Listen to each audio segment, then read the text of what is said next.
Welcome to the deep dive. If you're anything like us, you want to be well informed, but you just don't have the time to wade through all the source material out there. Right? So today we're cutting through the noise, and more importantly, we're cutting through the ego to find, well, a profound shortcut, Shortcut to what, though? a way to move faster, act bolder, and escape that deep-seated paralysis that holds so many of us back. It's a mission that's really focused on liberation. We've pulled together a fascinating stack of sources for you today.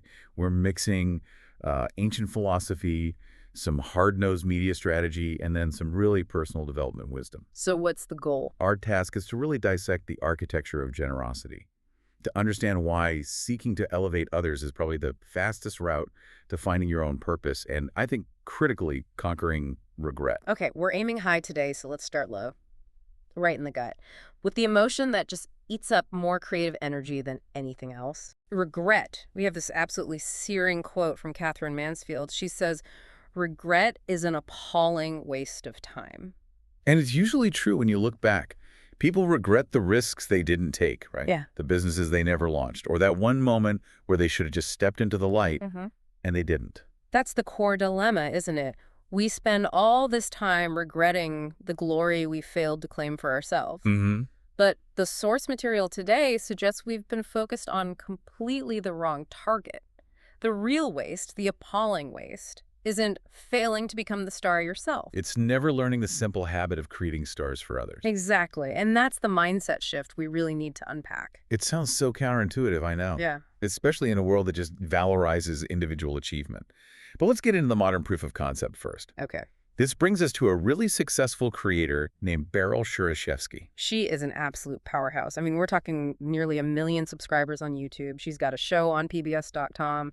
She is, without a doubt, successful. And the sources confirm, quite profitable. She's already at that level of success that so many people are striving for. But what makes her approach this new paradigm? It's that she didn't get there by positioning herself as the one, singular, untouchable authority. Her strategy, as the sources describe it, is to see and amplify the system. She's more of a platform manager than a guru. Okay, let's nail that down. What does that actually look like in practice? Well, the clearest example we have is her video on 27 egg dishes. Oh, it's a phenomenal piece of content. But the key is, she didn't invent 27 new ways to cook eggs herself. Exactly. She collected them. She collected recipes, insights, stories from home chefs around the world.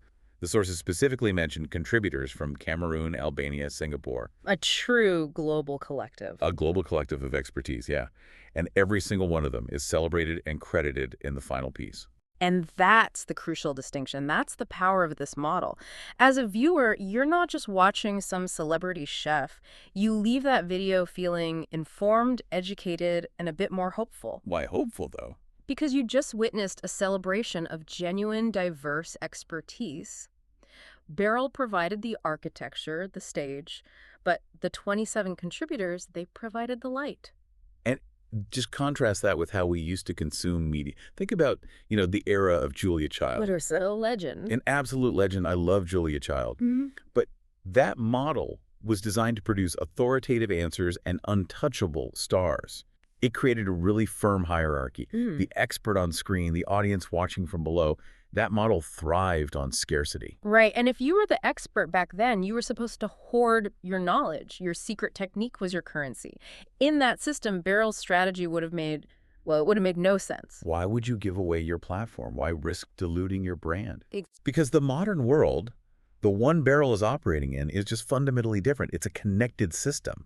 The sources are crystal clear on this point.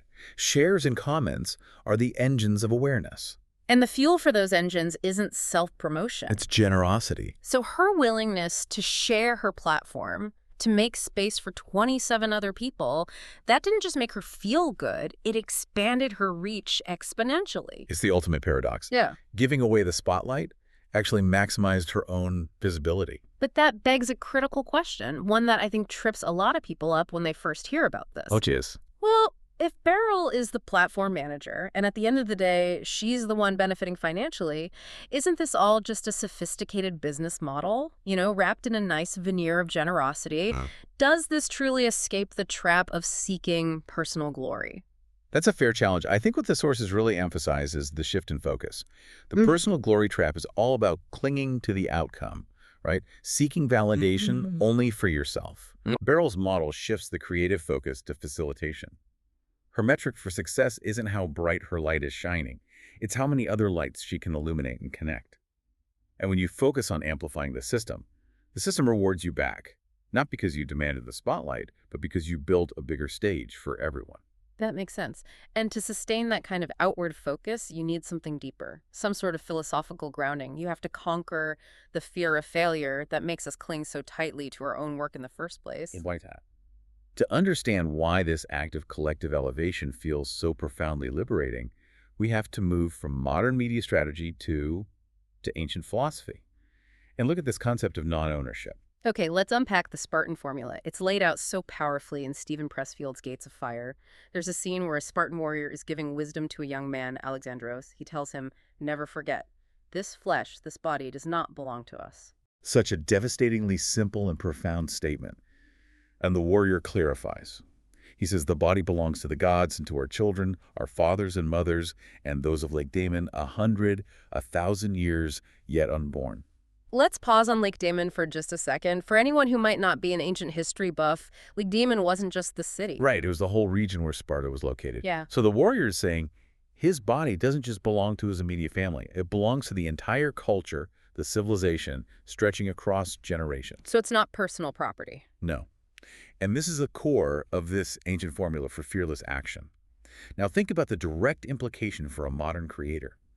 If you stop clinging so tightly to owning your body, your image, your creative work, you become free to use it boldly. That's the mechanism. That's what we needed to define when the outcome, the work, the success, the failure, when it's not wholly yours, you don't feel this desperate need to protect it at all costs. Exactly. You stop worrying about protecting your personal brand if you truly believe that brand is serving something much, much bigger than you. It allows you to defeat what Pressfield calls the resistance. That psychological force of procrastination and self-doubt and fear that just stops creators from starting or finishing their work. You become a steward of the work, not the sole proprietor. Yes. And a steward's job is just to execute the mission. Yeah.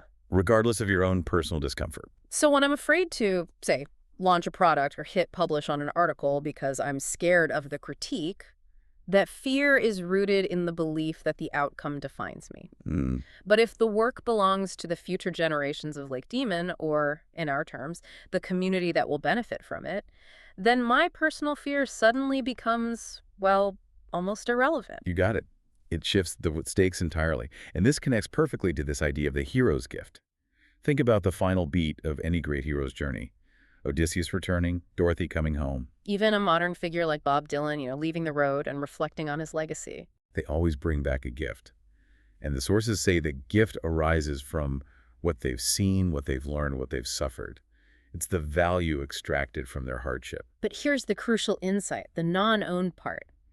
The gift doesn't belong to them. It belongs to you and me. The whole purpose of the journey, the suffering, the learning, it wasn't just self-actualization. It was service to others. That is a radical reframe. We tend to view the hero's journey as this path to personal transformation, but the sources are saying that transformation is only valuable if it serves the community. The hero is just the messenger, carrying the goods back home for everyone else. This creates what you call the paradox of sacrifice. Thomas Dooley captured it perfectly. He said, dedicating some of your life to others will not be a sacrifice. It will be an exhilarating experience. Right, because we imagine giving away our time, our energy, or our spotlight, that it diminishes us, that we'll feel depleted. But the reality is the opposite. It's an intense effort applied toward a meaningful end. And when that effort is applied outward toward a purpose that's bigger than your own ego, the feeling isn't depletion. It's not sacrifice. It's expansion. It's exhilaration. If Beryl had clung to the spotlight, her energy would be spent just fending off competitors. Oh, of course. But because she created space for 27 others, her energy is spent facilitating, and that's just an endless source of motivation. Okay, so the path is clear. Stop seeking solo stardom, embrace non-ownership, focus on collective elevation, and yet, despite knowing this, millions of people, they remain paralyzed. They know they should act, but they just wait. Why is that? Well, the sources get into this by observing that regret accumulates not because we tried and failed, Failure is just information, after all. Right. But because we never tried at all. We are paralyzed by clinging to that concept of ownership, waiting for perfection, waiting until we're the only expert instead of just acting now. Yeah. And this is where we find the Stoic intervention. Marcus Aurelius reminds us, the happiness of your life depends on the quality of your thoughts. It's a simple choice we're making every single day. Are my thoughts guided by scarcity? That need for solo stardom? Or are they guided by abundance, the joy of collective elevation? If you're constantly thinking in terms of scarcity, you view every other success as a threat. Every critique is an existential danger. That mindset it breeds paralysis. But the real breakthrough comes when we realize how deep this paralysis goes. The sources are very clear on this. You are ruled by your habits. Regret isn't some passive feeling. It is a practiced pattern of looking backward. It's a mental routine. You run it daily, maybe even hourly. It's a rumination loop. You look back at a missed opportunity, you feel the sting of that failure, and that emotional jolt just reinforces the habit of looking backward instead of forward. So the only way out is to develop positive habits that will be of service to your purpose or goal. Yes. And Beryl's positive habit wasn't refining her SEO strategy. Her habit was the celebration and elevation of others. The Spartans' habit was service and duty. They focused outward. This refocusing is so critical, especially for those of us who feel like we're not ready. We're all waiting. We're waiting for the credentials, for more money, for the perfect market conditions. And while we wait, we just sit in inertia. And that's where we need to reframe patience entirely. I love this idea from Joyce Meyer. Patience is not the ability to wait, but how you act while you're waiting. You have to act while you're waiting. Yes, the sources argue we have to create that space for action in the present. Beryl didn't wait until she was the definitive, untouchable world expert on every egg dish. No, she acted. She acted by creating a framework, a generous space for 27 other people to share their expertise right now. That's the action you take while you wait. And that makes the whole process of achieving these huge goals feel so much less daunting. It shifts the burden of belief. Arnold Schwarzenegger noted that the mind is the limit. As long as the mind can envision the fact that you can do something, you can do it. As long as you really believe 100%. But that 100% belief in our own isolated greatness, that's often impossible to sustain. It really is. And the subtle point here, the transformative one, is that belief becomes exponentially easier when your focus is on what you can facilitate, amplify, and create for others. It's easier than focusing on the nearly impossible standard of your own individual perfection. It is so much easier to believe in the potential of 27 passionate cooks from around the world than it is to believe in the flawless execution of one very nervous chef. That outward focus becomes the engine of your belief.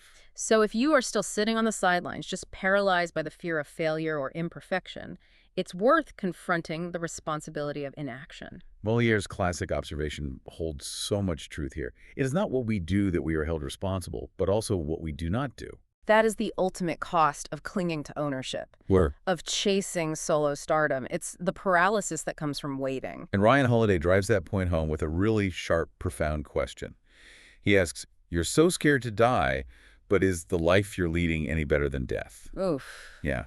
If regret is piling up because you're waiting, procrastinating, failing to serve, you are missing the entire point of life itself. We've covered a lot of ground today. From YouTube strategy to the philosophy of a Spartan warrior. But the core lesson, I think, remains incredibly powerful. Our greatest contribution is often the light we help others shine. It's about elevation over self-preservation. It's the ultimate counter-strategy to a world that's so focused on scarcity and darkness. As Martin Luther King Jr. taught us, darkness cannot drive out darkness, only light can do that. And hate cannot drive out hate, only love can do that. Focusing on self-pity or fear or scarcity, that will never fix your paralysis. Only action, focused outward as a service, will do that. And this approach is, believe it or not, highly practical. John Wooden, one of the greatest coaches of all time, he understood that motivation is external. He said, the carrot is mightier than the stick. We build more momentum, we achieve greater things by elevating others, by giving them the carrot of recognition and a platform that's so much more effective than beating ourselves up with the stick of self-criticism and perfectionism. So we arrive at the final path forward, the true liberation from regret, this whole shift in mindset. It isn't about eradicating fear. Not at all. The sources are explicit. You have to feel the fear and do it anyway. Waiting for courage to arrive, waiting for the fear to just vanish on its own. That is Just another form of regret in the making. You acknowledge the fear, you accept it as the cost of doing meaningful work, and you act despite it. Because your focus is on service, on Ligdema 1,000 years yet unborn, not on protecting your own sensitive, temporary self. And the ultimate liberation comes from returning to that Spartan formula. The philosophy of stewardship over ownership.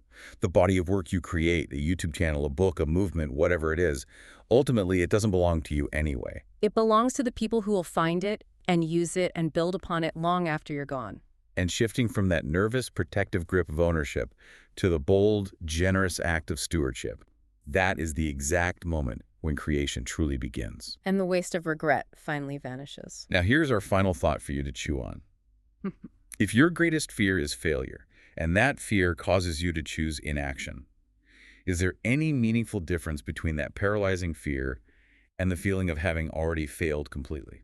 Think about the small, generous habit you can start today. The one person you can elevate, the one small space you can create for someone else. And just watch as the fear recedes and the paralysis begins to break.